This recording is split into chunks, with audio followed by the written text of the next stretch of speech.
Assalamualaikum dan selamat sejahtera. Saya ucapkan, saya Muhammad Hafizi bin Jamaluddin dari kelas 5 Sains. Saya bersekolah di Sekolah Menengah Kebangsaan Taman Johor Jaya 1 dan saya ingin memulakan pembicaraan kita dengan serangkap pantun. Sungguh keras si besi baja, besi dilebur lalu dilentuh. Semangat membara bersifat wajah, maju berjuang, pantang berunduh.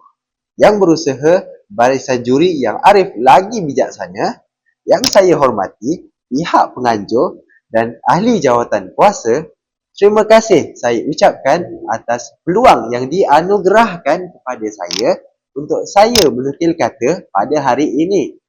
Tanpa melengahkan masa lagi, saya teruskan dengan pembicaraan kita pada hari ini yang mengenai buku Misteri Tamadun yang Hilang yang mengisahkan tentang Empire Lemuria.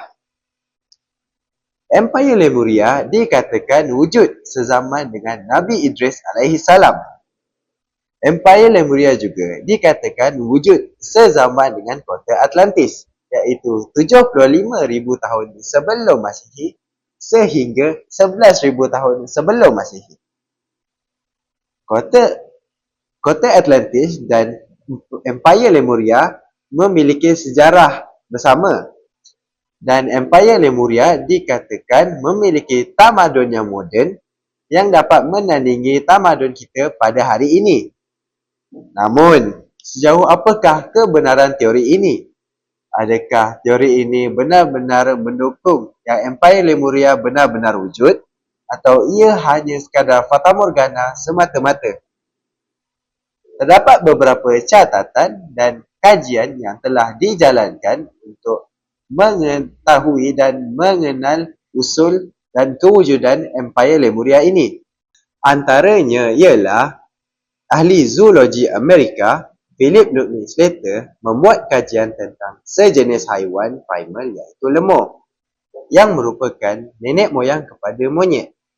Lemur dapat dijumpai di 3 kawasan berbeza iaitu Afrika, Asia Tengah dan Asia Tenggara, walaupun ketiga-tiga tempat ini dipisahkan oleh lautan. Jadi, ahli zoologi ini membuat teori bahawa ketiga-tiga tempat ini pernah dihubungkan oleh sebuah daratan yang luas yang diberi nama Lemuria. Beliau mengusul nama Lemuria berdasarkan haiwan primal ini iaitu lemur. Seterusnya, Empire Lemuria pernah disebut dalam kitab Enoch iaitu kitab Nabi Idris. Dalam kitab tersebut mengatakan bahawa Empire Lemuria memiliki peradaban yang moden dan ilmu pengetahuan dari syurga. Sehingga hari ini terdapat 2 versi yang menceritakan tentang kehilangan Empire Lemuria. Versi yang pertama mengisahkan tentang Empire Lemuria musnah akibat gempa bumi dan banjir tsunami yang besar. Versi kedua mengisahkan tentang Empire Lemuria berperang dengan kota Atlantis dan sebahagian daripada penduduk Empire Lemuria melarikan diri ke serata dunia. Nilai murni yang saya dapati di dalam buku ini ialah keberanian. Sikap keberanian dapat dilihat di dalam setiap penduduk Lemuria yang berani bangkit melawan kota Atlantis demi mempertahankan tanah air mereka. Generasi pada masa kini wajar mencontohi penduduk Lemuria dalam mempertahankan tanah air mereka. Sekian sahaja daripada saya. Wabillahi taufiq wal hidayah. Assalamualaikum warahmatullahi wabarakatuh. Terima kasih.